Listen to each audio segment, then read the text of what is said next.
असलम जी, काश्तकार भाई और वैसे इस वक्त वस्ती पंजाब, जनूबी पंजाब, बलोचिस्तान और सिंध के अंदर जो है शदीद हबस और गर्मी का ज़ोर है।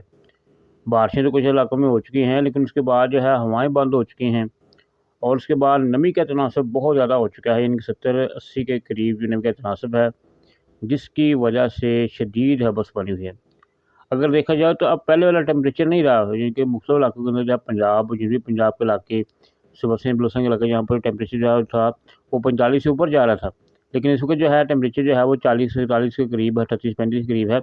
लेकिन रात और दिन के वक्त जो है ना शदीद गर्मी, हबस और क़यामत खेज़ जो है ना सूरत बनी हुई है। अब ये कब तक रहेगा ये देखते हैं। आपको बता दें कि ये सिलसिला जो है ना इधर 2 से 4 रोज़ मौजूद रहेगा। जैसे जो वस्ती पंजाब के इलाके फैसलाबाद, लाहौर, सियालकोट, गुजरांवाला वगैरह और शकरनारों के इलाके जो है यहाँ पर रिलीफ मिलना शुरू हो जाएगा, क्योंकि जुम्मे से बारिशी सिस्टम जो है वो एक्टिव होगा।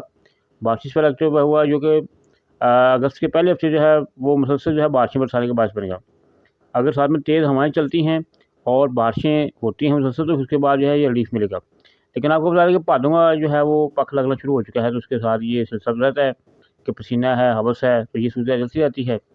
उस पर जनूबी पंजाब की बात करें तो वहाँ पर जो है हवस का हिस्सा जो है वो आगे चंद दिन चल सकता है। सिंध के अंदर भी यही सूरत रह सकती है।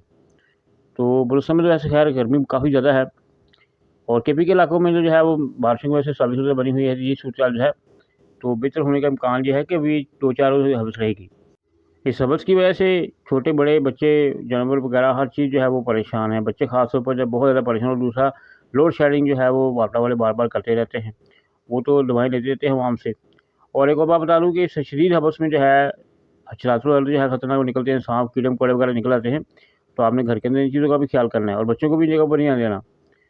तो इंशाल्लाह उम्मीद है कि ना 2 से 4 रोज़ में बेहतरी आएगी। आप भी दुआ करें। शुक्रिया जी।